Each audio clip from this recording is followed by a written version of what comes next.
사랑 축복합니다. 2022년 2월 10일 목요일 새벽기도 오신 여러분들을 주님의 이름으로 사랑하고 축복합니다. 기도하고 새벽 시간 거룩하게 구별해서 하나님께 올려드렸으면 좋겠습니다. 기도하겠습니다. 주들 중에 뛰어난 주께 감사하라. 그 인자하심이 영원함이로다. 홀로 큰 기이한 일들을 행하시는 이에게 감사하라. 그 인자하심이 영원함이로다. 아멘. 우리에게 큰 사랑을 베풀어 주시는 주님, 그 주님께 영광 돌리는 귀한 새벽 시간 될 수 있도록 은혜 허락하여 주시옵소서. 우리에게 또한 큰 일을 베풀어 줄 주님, 먼저 감사와 찬송과 영광을 올려드립니다. 기도할 때마다 또 우리가 아프고 어렵고 힘들고 또 우리 스스로 할 수 없는 모든 문제들 십자가 앞에 주님 앞에 내려놓고 간구하고 기도하고 부르짖사오니 주님의 응답의 역사가, 기이한 역사가, 큰 은혜의 역사가 오늘 이 새벽 시간 가운데 있게 도와 주시옵소서. 감사드리며 거룩하신 예수님의 이름으로 간절히 기도합니다. 아멘. 할렐루야. 사랑 축복합니다. 새벽을 깨우신 성도님들에게 하나님의 은혜와 은총이 더하시기를 주님의 이름으로 간절히 축원합니다. 오늘은 요한복음 12장 1절에서 11절 말씀으로 여러분과 함께 은혜를 나누고자 합니다. 여기 1절부터 8절까지 그리고 9절부터 11절까지 좀 두 개가 나눠지는데요. 앞에 1절부터 8절까지는 우리가 너무나 잘 알고 있는 이야기입니다. 예수님 발에 향유를 붓는 사건이 나오고요.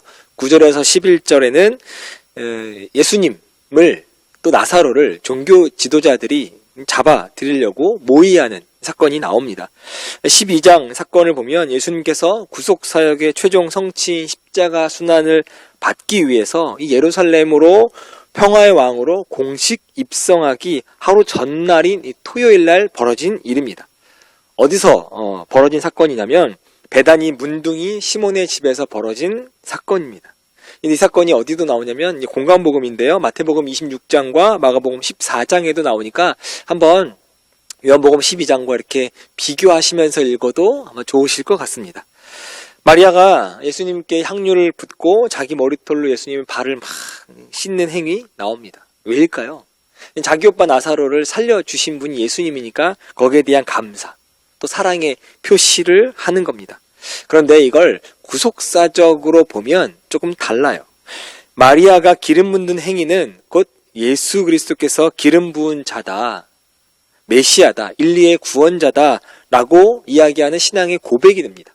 기름 부은 자가 바로 구원자이고 제사장이잖아요. 기름 부는 행위가 예수님에게는 신앙의 고백이다 라고 이야기할 수 있죠. 더 나아가서 엿새 후에 6일 후에 예수 그리스도가 십자가 대속 순환의 죽음과 장례를 예비하는 행위다 라고 하는 점에서 매우 의미가 크기도 합니다. 물론 마리아가 예수님의 순환을 임박한 걸 알고 한 행위는 아니에요.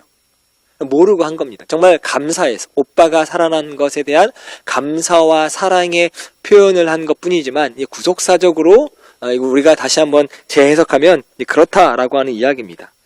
어쨌든 본문에서 마리아는 이 헌신적인 기름 붓는 행위, 장차 그리스도를 배반하는 제자 가룟 유다와 조금 배척되어지는, 대조되어지는 모습을 보여주고 있습니다. 마리아는 신앙 고백과 헌신, 그리고 300데나리온이라고 하는 큰 돈을 깨트려서 예수님을 향해 드렸는데 그 동일한 돈, 본인 돈도 아니면서 300데나리온 향유값을 아깝다 생각하면서 마리아를 책망한 가룟 유다를 보면 불신과 배척의 모습이 있었습니다. 사랑과 감사의 표현, 그러나 예수님의 제자였던 가룟 유다는 불신과 배척. 이렇게 성경은 구원자 대신 예수님에 대한 사람들의 양극단적 반응이 굉장히 많이 나오고 있습니다. 조금 더 말씀의 현장 안으로 들어가 봤으면 좋겠습니다. 2절을 보면 베다니에서 예수를 위해 잔치를 할새 마르다는 이를 보고 나사로는 예수와 함께 앉은 자 중에 있더라 라고 말합니다. 아마 마리아 또 마르다 자매 그리고 나사로는 예수님께서 자기들에게 베푸신 은혜 감사해서 주님을 위해서 잔치를 막 베풀고 있고, 이 자매는 음식을 준비하고 있고 나사로는 예수님과 대화 중에 있었던 것 같아요. 그 가운데 마르다는 열심히 음식을 준비하고 나사로는 잔치의 주관자거든요. 그러니까 주님 또 주님의 제자의 일행을 접대하면서 식당에 앉아서 이런저런 이야기를 하고 있는 겁니다. 이런 풍경은 당시 잔치를 베풀고 또 손님과 함께 즐기는 여느 집의 잔치 풍경과 별반 다르지 않습니다. 하지만 여러분 생각해 보세요. 불과 며칠 전까지만 해도 나사로는 어떤 상태였죠? 죽을 병을 들어서 병상 침상에 누워있던 중환자였습니다. 아니, 조금 더 가면 그 병에 의해서 죽었던 사람이에요. 그래서 주님께서 나사로의 무덤을 찾으셨을 때 이미 며칠 지났다고요? 나흘이나 지났기 때문에 시신에서 썩은 내가, 부패가 난다. 그 냄새가 코를 찌르는 상태이지 않았겠습니까? 그런데 어찌된 일입니까? 이미 시신이 부패되어 가족들조차도 그 무덤 문을 열기조차 아주 꺼려 봤던 사람이 지금 뭐하고 있어요? 지금 예수님과 대화하고 있어요. 잔치의 주관자로 이 잔치를 예수님 위해서 베풀고 있는 사람이 바로 나사로입니다. 건강한 모습으로 회복되어서 주님과 함께 식탁에 앉아서 웃고 떠들고 하고 있죠. 만약에 나사로가 죽었다라고 하는 이야기만 듣고 다시 살아났다라고 하는 이야기를 듣지 못한 사람이 이 장면을 본다면, 나사로와 예수님의 대화 장면을 목격한다면 아마 까무러쳤을 겁니다. 볼을 꼬집기도 하고 허벅지를 때리기도 하고 꼬집기도 하면서 자신의 뺨을 때리기도 하면서 무슨 일이야? 라고 이야기하고, 내 지금 환상을 보는 거야? 내 꿈을 꾸는 거야? 정말 이게 진짜야? 라고 하면서 아마 자신의 눈을 몇 번이나 비볐을지도 모릅니다. 내가 이상한 걸 봤어. 라고 생각할 수도 있습니다. 여러분, 근데 지금 이 성경에 나오는 이것은 누구도 부정할 수 없는 사실입니다. 죽은 나사로가 살아나서 예수님과 함께 식탁에 앉아서 대화하고 있어요. 이 이야기는 언젠가는 죽어야 하는 우리에게 소망이 되는 일이다 라고 하는 거죠. 왜냐하면 나사로가 다시 살아남은 주님 안에서 이 죽은 자들을 주님이 다시 살리실 것을 예표하는 것이 바로 죽은 나사로가 살아난 것입니다. 주님은 나사로의 죽음으로 슬퍼하고 있는 마르다에게 이렇게 위로의 말씀을 전하셨죠. 나는 부활이요 생명이니 나를 믿는 자는 죽어도 살겠고 무릇 살아서 나를 믿는 자는 영원히 죽지 아니하리라. 내가 부활이다는 거지.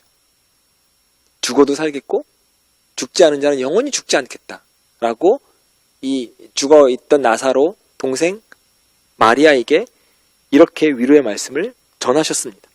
그리고는 나사로를 살리셨죠. 주님께서 부활과 생명의 근원이심을 입증해 보이셨습니다. 말로만 하신 것이 아니라 정말로 그를 다시 살리셨습니다. 그리고 우리 또한 죽는다고 할지라도 다시 살고 또 주님과 함께 천국의 복을 누리게 될 것 저는 분명히 믿습니다.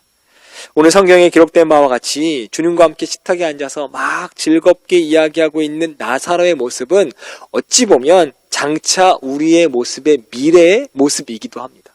우리라는 거죠. 즉 육신의 병으로 죽었던 그가 죽음의 능력을 통해서, 주님의 능력을 통해서 생명을 회복하여 주님과 함께 앉았던 것처럼 우리도 언젠가는 죽게 됩니다. 그러나 주님이 다시 오실 때 부활해서 주님의 만들어주신 천국의 식탁에 앉아서 주님과 대화하게 되는 모습이 바로 우리의 모습이다 라고 하는 거죠. 그래서 언젠가 열리게 될 천국 잔치에서 죽은 자와 죽은 자를 살리신 이가 함께 앉아서 영원한 기쁨 속에서 즐거워하게 될 줄 믿습니다. 여러분, 오늘 본문에 기록된 나사로의 모습을 통해서 우리의 미래를 보시길 바랍니다. 그래서 우리에게도 이러한 놀라운 미래가 있다라고 하는 사실을 기억하시고 더욱 큰 기쁨과 소망 가지고 하루하루 살아가시기를 주님의 이름으로 간절히 축원합니다. 비록 육신의 죽음이 우리에게 엄습해 온다 할지라도 그것이 우리를 가두지 못합니다. 결국 영원한 생명이 우리에게 주어질 것, 이걸 여러분 믿으시기를 주님의 이름으로 간절히 축원합니다. 훗날 우리 모두가 천국 잔치에서 다시 만나 주님과 영원한 삶을 누리고 그 소망으로 살아가시며 오늘도 주님과 함께 동행하시는 사랑하는 약대교회 모든 성도님 되시기를 주님의 이름으로 간절히 축원합니다. 기도하겠습니다. 사랑과 은혜 많으신 하나님, 육신은 죽을 수밖에 없고 흙으로 와서 흙으로 돌아갈 수밖에 없는 것이 우리의 운명입니다. 그러나 내 안에 계신 예수 그리스도를 믿고 구원자로 오신 예수 그리스도를 믿는 우리의 영혼은 끝까지 죽지 아니하고 부활하신 예수님과 함께 부활하서 천국 잔치, 천국 식탁에 앉아서 주님과 영원히 기쁨의 노래와 찬양과 영광을 올려드리는 저희들의 모습이 될 수 있도록 은혜 허락하여 주시옵소서. 그래서 우리에게 소망이 있습니다. 그래서 우리에게 희망이 있습니다. 그래서 우리가 살아가야 될 이유가 있고 주님을 예배해야 할 이유가 있는 줄 믿습니다. 그 영원한 소망을 마음에 품고 오늘도 주님과 동행하며 살아가는, 그래서 승리하는 저희들의 모든 삶이 될 수 있도록 은혜 허락하여 주시옵소서. 예수님의 이름으로 간절히 기도합니다. 아멘. 네, 지금부터 요한복음 12장 1절에서 11절 말씀 안으로 들어가셔서 하나님의 은혜를 깊이 누리시길 바랍니다. 6월절 엿새 전에 예수께서 베다니에 이르시니 이곳은 예수께서 죽은 자 가운데서 살리신 나사로가 있는 곳이라. 거기서 예수를 위하여 잔치할세 마르다는 일을 하고 나사로는 예수와 함께 앉은 자 중에 있더라. 마리아는 지극히 비싼 향유 곧 순전한 나드 한 근을 가져다가 예수의 발에 붓고 자기 머리털로 그의 발을 닦으니 향유 냄새가 집에 가득하더라. 제자 중 하나로서 예수를 잡아줄 가룟 유다가 말하되 이 향유를 어찌하여 300데나리온에 팔아 가난한 자들에게 주지 아니하였느냐. 이렇게 말함은 가난한 자들을 생각함이 아니요 그는 도둑이라. 돈꾀를 맞고 거기 넣는 것을 훔쳐가미러라. 그를 가만두어 나의 장래할 날을 위하여 그것을 간직하게 하라. 가난한 자들은 항상 너희와 함께 있거니와 나는 항상 있지 아니하리라. 유대인의 큰 무리가 예수께서 여기 계신 줄을 알고 오니 이는 예수만 보기 위함이 아니요 죽은 자 가운데서 살리신 나사로도 보려 함이로라. 대제사장들이 나사로까지 죽이려고 모의하니 나사로 때문에 많은 유대인이 가서 예수를 믿음이로라.